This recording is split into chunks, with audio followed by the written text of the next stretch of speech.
Once you have the basics down for asking a good question, then you have to sort of take a step back and refine your questioning practices, period.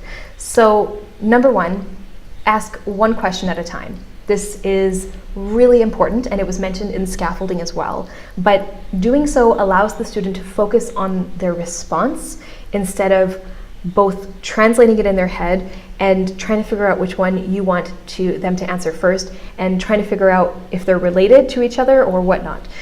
This is something that I am guilty of. I will ask my student the question in two different ways, thinking that it's helpful to them, but ultimately it's not, and I always see that flash of confusion in their eyes. So really just take your time. If you realize that you've asked the question incorrectly for what you want, then listen to the student answer. If it's not right, or if they struggle with it, ask the second question that you were going to follow up with.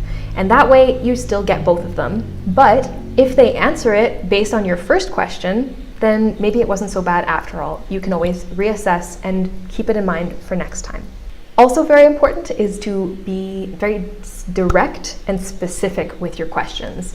So a lot of the time what we're dealing with is a really complex and multi-layered question. Think about if you can break that down into multiple points or several component parts. And that way it creates a digestible sequence of questions for them. So you start with one thing and you build.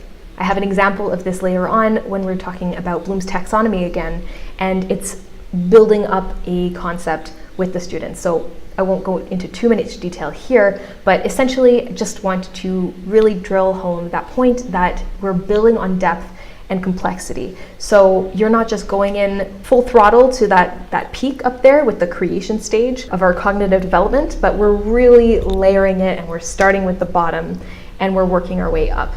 And finally, we're going to take a look at asking questions throughout class. And this isn't just asking questions like you would do regularly and probably fairly intuitively, but it means also asking good questions. So the reason we're asking questions is to measure and improve the students' learning. And if we are asking them the same question throughout the entirety of the class, maybe they mastered it halfway through the class and it's no longer relevant to be asking those types of questions. We have to up the ante a little bit and make it a little more complex as their ability to grasp the information is evolving as well.